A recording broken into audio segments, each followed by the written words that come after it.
গাজায় হত্যার কর্মকাণ্ডে সারা বিশ্বর ছাত্ররা, ইউনিভার্সিটির ছাত্ররা যখন রাস্তায়, সারা বিশ্বের America, France, Japan, German, Canada, London, Europe country, সকল রামপন্থী বামপন্থী কান্ট্রিগুলোতেও যখন ছাত্ররা রাস্তায় নেমে গেছে, কিন্তু তখন প্রায় আরাবিয়ান কান্ট্রির 20টি রাষ্ট্র চুপচাপ।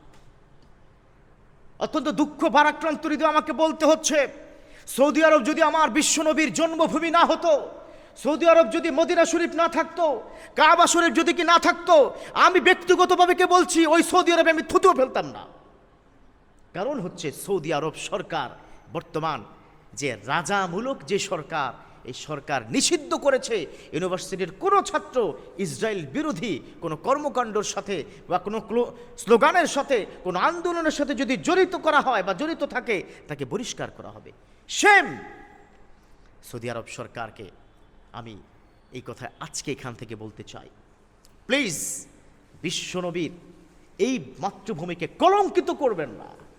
গাজায় হাজার নয় লক্ষ মানুষের নির্যাতিত মানুষ, অথচ আপনি সেখানে বসে রাজকীয় খাবার খান। আমি আজকে মিম্বর থেকে ঘোষণা দিতে চাই, রাজকীয় হালতে খাবার খেয়ে অপচয় করছে, অন্যদিকে গাজায় খাবার না পেয়ে ঘাস চিবাচ্ছে। যারা খাচ্ছেন আপনারা হারাম খাচ্ছেন, কথা বলুন ঠিক কিনা? আপনি খাবার খাচ্ছেন, এটা হারাম হচ্ছে আপনার জন্য। হালাল খাবার অথচ আপনার হারাম হচ্ছে। রাজকীয়ভাবে সৌদি আরবে বসে টাকার পাহাড়ের উপর আপনি ঘুমাচ্ছেন, আপনি দুম্বা উট, একদম আস্ত উট আপনি খাচ্ছেন, আর অন্যদিকে গাজার শিশুরা খাবার না পেয়ে ঘাস চিবোচ্ছে, ঘরে থাকতে পারছে না কারণ তার ঘর নেই, বাবা আর স্নেহ পাচ্ছে না কারণ তার বাবা নেই, মায়ের দুধ খেতে পারছে না, শিশুটির মাকে হত্যা করা হয়েছে, পুরো পরিবারে কেউ নেই, দেখার মতো কেউ নেই, রাস্তায় দিনাতিপাত করছে, তাঁবুর মধ্যে থাকছে। আর সৌদি আরবের রাজকীয় পরিবারটা, সৌদি আরবের হাজার অ্যারিস্টোক্রেটিক মানুষগুলো তারা আস্ত দুম্বা খাচ্ছে, আস্ত উট খাচ্ছে, এটা হারাম খাচ্ছে আমি মনে করছি।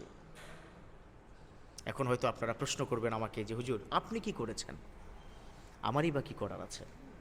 আমারই মুসল্লি আছে না, তাদের সাথে আমি শেয়ার করছি, কষ্ট পাচ্ছি। যেখানে গোটা বিশ্বের, কানাডা বলেন, অস্ট্রেলিয়া বলেন, সারা বিশ্বের সকল ইউরোপিয়ান কান্ট্রি সহ সকল দেশে ইসরায়েলের গাজায় হত্যার বিরুদ্ধে শিক্ষার্থীরা, ইউনিভার্সিটির শিক্ষার্থীরা রাস্তায় নেমে গেছে। আর সেখানে সৌদি আরবের সরকার ঘোষণা করেছে কোনো শিক্ষার্থী যদি কোনো আন্দোলনের সাথে থাকে তাহলে তাকে বহিষ্কার করা হবে।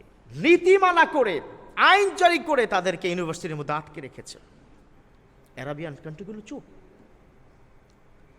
কি কারণে বিশ্বনবীকে সৌদি আরব পাঠিয়েছে এবার বুঝতে পেরেছেন আপনারা?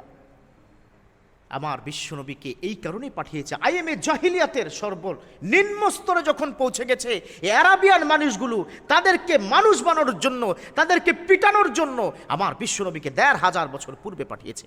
এই কারণে পাঠিয়েছে। তারা তো অমানুষ। আজকে যদি অমানুষ না হতো তাহলে গাজার মতো এই জায়গাতে এতগুলো শিশু হত্যা, আবাল বৃদ্ধ বনিতা হত্যা, এত জঘন্য নির্মমতা সর্বনিম্ন স্তরে পৌঁছে গেছে। কি করে সম্ভব আরাবিয়ান কান্ট্রি, মুসলিম কান্ট্রিগুলো চুপচাপ থাকা? অথচ আপনারা নিশ্চয়ই ভিডিওতে দেখেছেন, আহা, সারা বিশ্বের সকল স্টুডেন্টরা স্টপ জেনোসাইড এরকম প্লেকার্ড নিয়ে নিয়ে হাজার নয় লক্ষ লক্ষ শিক্ষার্থী রাস্তায় নেমে গেছে। যে দেশে মুসলমানের সংখ্যা মাত্র 2%, 1% সে দেশেও, যে দেশে ইসলাম প্রকাশ্যে আজান দেওয়া নিষেধ করা আছে সে দেশেও কি নেমেছে। অথচ আজানের রাজধানী আমার সৌদি আরব, আজানের জনক আমার সৌদি আরবে শুয়ে আছে আমার বিশ্বনবী সাল্লাল্লাহু আলাইহি ওয়াসাল্লাম। আর সে দেশে এটা, আমি খুব কষ্টে এই কথাগুলো বলছি, আপনারা কষ্ট পাবেন না, ভিতর থেকে বলছি, আর পারছি না, আর নিতে পারছি না। অতএব আল্লাহ পাক এই ধরনের শাসকদেরকে আল্লাহ পাক হেদায়েত দান করুক, আরাবিয়ান কান্ট্রির মুসলিম শাসকদেরকে বুঝার তৌফিক দান করুক, তাদেরকে গাজায় সাহায্য সহযোগিতা করার জন্য এগিয়ে আসার তৌফিক দান করুক। আমিন।